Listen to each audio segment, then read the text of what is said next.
شروع اللہ کے نام سے جو بڑا مہربان نہایت رحم والا ہے۔ الف لام میم را۔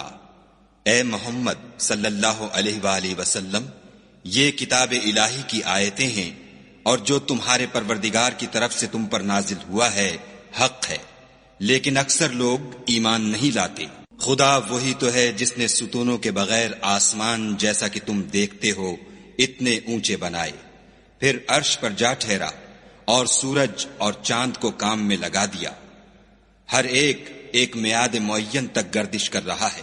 وہی دنیا کے کاموں کا انتظام کرتا ہے، اس طرح وہ اپنی آیتیں کھول کھول کر بیان کرتا ہے کہ تم اپنے پروردگار کے روبرو جانے کا یقین کرو۔ اور وہ وہی ہے جس نے زمین کو پھیلایا اور اس میں پہاڑ اور دریا پیدا کیے اور ہر طرح کے میووں کی دو دو قسمیں بنائیں۔ وہی رات کو دن کا لباس پہناتا ہے، غور کرنے والوں کے لیے اس میں بہت سی نشانیاں ہیں۔ اور زمین میں کئی طرح کے قطعات ہیں ایک دوسرے سے ملے ہوئے، اور انگور کے باغ اور کھیتی اور کھجور کے درخت، بعض کی بہت سی شاخیں ہیں اور بعض کی اتنی نہیں ہوتی، باوجود کہ پانی سب کو ایک ہی ملتا ہے۔ اور ہم بعض میووں کو بعض پر لذت میں فضیلت دیتے ہیں، اور اس میں سمجھنے والوں کے لیے بہت سی نشانیاں ہیں۔ اگر تم عجیب بات سننی چاہو تو کافروں کا یہ کہنا عجیب ہے کہ جب ہم مر کر مٹی ہو جائیں گے تو کیا از سر نو پیدا ہوں گے؟ یہی لوگ ہیں جو اپنے پروردگار سے منکر ہوئے ہیں، اور یہی ہیں جن کی گردنوں میں طوق ہوں گے، اور یہی اہل دوزخ ہیں کہ ہمیشہ اس میں جلتے رہیں گے۔ اور یہ لوگ بھلائی سے پہلے تم سے برائی کے جلد خواستگار یعنی طالب عذاب ہیں، حالانکہ ان سے پہلے عذاب واقع ہو چکے ہیں۔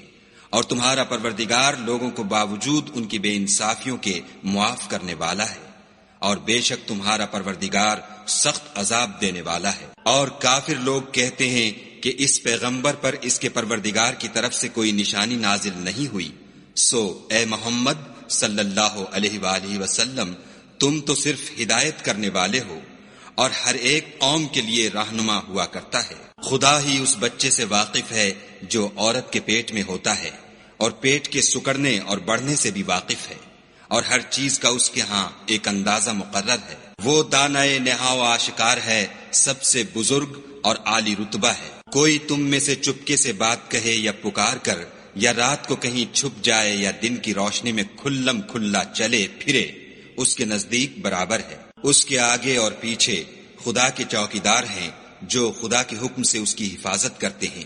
خدا اس نعمت کو جو کسی قوم کو حاصل ہے نہیں بدلتا جب تک کہ وہ اپنی حالت کو نہ بدلے، اور جب خدا کسی قوم کے ساتھ برائی کا ارادہ کرتا ہے تو پھر وہ پھر نہیں سکتی، اور خدا کے سوا ان کا کوئی مددگار نہیں ہوتا۔ اور وہی تو ہے جو تم کو ڈرانے اور امید دلانے کے لیے بجلی دکھاتا اور بھاری بھاری بادل پیدا کرتا ہے، اور رعد اور فرشتے سب اس کے خوف سے اس کی تسبیح و تحمید کرتے رہتے ہیں۔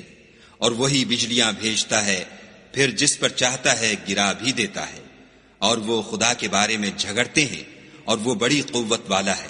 سود مند پکارنا تو اسی کا ہے، اور جن کو یہ لوگ اس کے سوا پکارتے ہیں وہ ان کی پکار کو کسی طرح قبول نہیں کرتے، مگر اس شخص کی طرح جو اپنے دونوں ہاتھ پانی کی طرف پھیلا دے تاکہ دور ہی سے اس کے منہ تک آ پہنچے، حالانکہ وہ اس تک کبھی بھی نہیں آ سکتا۔ اور اسی طرح کافروں کی پکار بیکار ہے۔ اور جتنی مخلوقات آسمانوں اور زمین میں ہے، خوشی سے یا زبردستی سے خدا کے آگے سجدہ کرتی ہے، اور ان کے سائے بھی صبح و شام سجدے کرتے ہیں۔ ان سے پوچھو کہ آسمانوں اور زمین کا پروردگار کون ہے؟ تم ہی ان کی طرف سے کہہ دو کہ خدا۔ پھر ان سے کہو کہ تم نے خدا کو چھوڑ کر ایسے لوگوں کو کیوں کارساز بنایا ہے جو خود اپنے نفع و نقصان کا بھی اختیار نہیں رکھتے؟ یہ بھی پوچھو کیا اندھا اور آنکھوں والا برابر ہے، یا اندھیرا اور اجالا برابر ہو سکتا ہے؟ بھلا ان لوگوں نے جن کو خدا کا شریک مقرر کیا ہے، کیا انہوں نے خدا کی سی مخلوقات پیدا کی ہے جس کے سبب ان کو مخلوقات مشتبہ ہو گئی ہے؟ کہہ دو کہ خدا ہی ہر چیز کا پیدا کرنے والا ہے، اور وہ یکتا اور زبردست ہے۔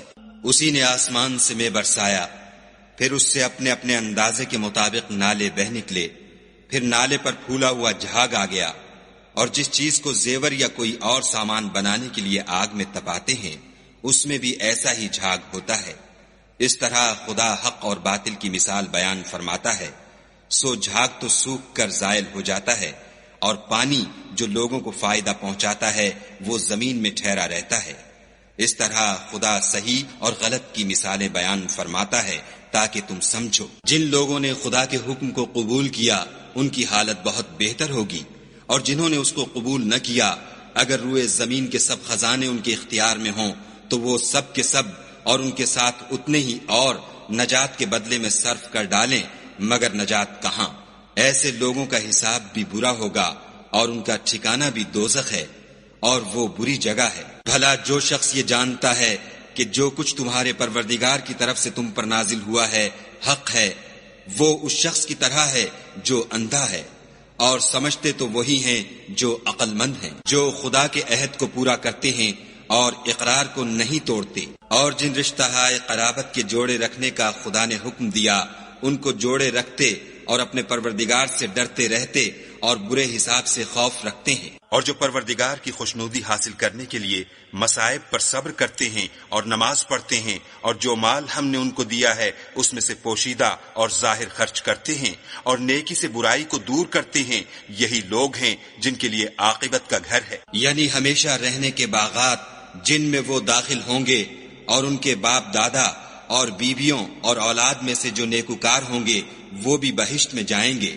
اور فرشتے بہشت کے ہر ایک دروازے سے ان کے پاس آئیں گے اور کہیں گے تم پر رحمت ہو، یہ تمہاری ثابت قدمی کا بدلہ ہے، اور عاقبت کا گھر خوب گھر ہے۔ اور جو لوگ خدا سے عہد واسق کر کے اس کو توڑ ڈالتے اور جن رشتہ قرابت کے جوڑے رکھنے کا خدا نے حکم دیا ہے ان کو قطع کر دیتے اور ملک میں فساد کرتے ہیں، ایسوں پر لعنت ہے، اور ان کے لیے گھر بھی برا ہے۔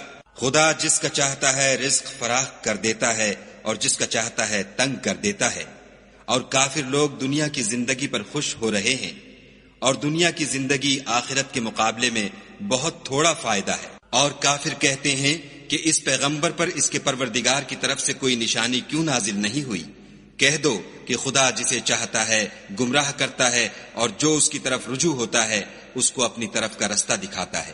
یعنی جو لوگ ایمان لاتے اور جن کے دل یاد خدا سے آرام پاتے ہیں ان کو، اور سن رکھو کہ خدا کی یاد سے دل آرام پاتے ہیں۔ جو لوگ ایمان لائے اور عمل نیک کیے ان کے لیے خوشحالی اور عمدہ ٹھکانہ ہے۔ جس طرح ہم اور پیغمبر بھیجتے رہے ہیں اسی طرح اے محمد صلی اللہ علیہ وآلہ وسلم ہم نے تم کو اس امت میں جس سے پہلے بہت سی امتیں گزر چکی ہیں بھیجا ہے، تاکہ تم ان کو وہ کتاب جو ہم نے تمہاری طرف بھیجی ہے پڑھ کر سنا دو۔ اور یہ لوگ رحمان کو نہیں مانتے، کہہ دو وہی تو میرا پروردگار ہے، اس کے سوا کوئی معبود نہیں، میں اسی پر بھروسہ رکھتا ہوں اور اسی کی طرف رجوع کرتا ہوں۔ اور اگر کوئی قرآن ایسا ہوتا کہ اس کی تاثیر سے پہاڑ چل پڑتے یا زمین پھٹ جاتی یا مردوں سے کلام کر سکتے تو یہی قرآن ان اوصاف سے متصف ہوتا، مگر بات یہ ہے کہ سب باتیں خدا کے اختیار میں ہیں۔ تو کیا مومنوں کو اس سے اطمینان نہیں ہوا کہ اگر خدا چاہتا تو سب لوگوں کو ہدایت کے رستے پر چلا دیتا، اور کافروں پر ہمیشہ ان کے اعمال کے بدلے بلا آتی رہے گی یا ان کے مکانات کے قریب نازل ہوتی رہے گی، یہاں تک کہ خدا کا وعدہ آ پہنچے۔ بے شک خدا وعدہ خلاف نہیں کرتا۔ اور تم سے پہلے بھی رسولوں کے ساتھ تمسخر ہوتے رہے ہیں، تو ہم نے کافروں کو مہلت دی پھر پکڑ لیا، سو دیکھ لو کہ ہمارا عذاب کیسا تھا۔ تو کیا جو خدا ہر متنفس کے اعمال کا نگراں و نگہبان ہے وہ بتوں کی طرح بے علم و بے خبر ہو سکتا ہے؟ اور ان لوگوں نے خدا کے شریک مقرر کر رکھے ہیں، ان سے کہو کہ ذرا ان کے نام تو لو۔ کیا تم اسے ایسی چیزیں بتاتے ہو جس کو وہ زمین میں کہیں بھی معلوم نہیں کرتا، یا محض ظاہری باطل اور جھوٹی بات کی تقلید کرتے ہو؟ اصل یہ ہے کہ کافروں کو ان کے فریب خوبصورت معلوم ہوتے ہیں، اور وہ ہدایت کے رستے سے روک لیے گئے ہیں، اور جسے خدا گمراہ کرے اسے کوئی ہدایت کرنے والا نہیں۔ ان کو دنیا کی زندگی میں بھی عذاب ہے اور آخرت کا عذاب تو بہت ہی سخت ہے، اور ان کو خدا کے عذاب سے کوئی بھی بچانے والا نہیں۔ جس باغ کا متقیوں سے وعدہ کیا گیا ہے اس کے اوصاف یہ ہیں کہ اس کے نیچے نہریں بہہ رہی ہیں، اس کے پھل ہمیشہ قائم رہنے والے ہیں اور اس کے سائے بھی۔ یہ ان لوگوں کا انجام ہے جو متقی ہیں، اور کافروں کا انجام دوزخ ہے۔ اور جن لوگوں کو ہم نے کتاب دی ہے وہ اس کتاب سے جو تم پر نازل ہوئی ہے خوش ہوتے ہیں، اور بعض فرقے اس کی بعض باتیں نہیں بھی مانتے۔ کہہ دو کہ مجھ کو یہی حکم ہوا ہے کہ خدا ہی کی عبادت کروں اور اس کے ساتھ کسی کو شریک نہ بناؤں۔ میں اسی کی طرف بلاتا ہوں اور اسی کی طرف مجھے لوٹنا ہے۔ اور اسی طرح ہم نے اس قرآن کو عربی زبان کا فرمان نازل کیا ہے، اور اگر تم علم و دانش آنے کے بعد ان لوگوں کی خواہشوں کے پیچھے چلو گے تو خدا کے سامنے کوئی نہ تمہارا مددگار ہوگا اور نہ کوئی بچانے والا۔ اور اے محمد صلی اللہ علیہ وآلہ وسلم، ہم نے تم سے پہلے بھی پیغمبر بھیجے تھے اور ان کو بیویاں اور اولاد بھی دی تھی، اور کسی پیغمبر کے اختیار کی بات نہ تھی کہ خدا کے حکم کے بغیر کوئی نشانی لائے۔ ہر حکم قضا کتاب میں مرقوم ہے۔ خدا جس کو چاہتا ہے مٹا دیتا ہے اور جس کو چاہتا ہے قائم رکھتا ہے، اور اسی کے پاس اصل کتاب ہے۔ اور اگر ہم کوئی عذاب جس کا ان لوگوں سے وعدہ کرتے ہیں تمہیں دکھائیں، یعنی تمہارے روبرو ان پر نازل کریں، یا تمہاری مدت حیات پوری کر دیں، یعنی تمہارے انتقال کے بعد عذاب بھیجیں، تو تمہارا کام ہمارے احکام کا پہنچا دینا ہے اور ہمارا کام حساب لینا ہے۔ کیا انہوں نے نہیں دیکھا کہ ہم زمین کو اس کے کناروں سے گھٹاتے چلے آتے ہیں، اور خدا جیسا چاہتا ہے حکم کرتا ہے، کوئی اس کے حکم کا رد کرنے والا نہیں، اور وہ جلد حساب لینے والا ہے۔ جو لوگ ان سے پہلے تھے وہ بھی بتہری چالیں چلتے رہے ہیں، سو چال تو سب اللہ ہی کی ہے۔ ہر متنفس جو کچھ کر رہا ہے وہ اسے جانتا ہے، اور کافر جلد معلوم کریں گے کہ عاقبت کا گھر یعنی انجام محمود کس کے لیے ہے۔ اور کافر لوگ کہتے ہیں کہ تم خدا کے رسول نہیں ہو۔ کہہ دو کہ میرے اور تمہارے درمیان خدا اور وہ شخص جس کے پاس کتاب آسمانی کا علم ہے گواہ کافی ہیں۔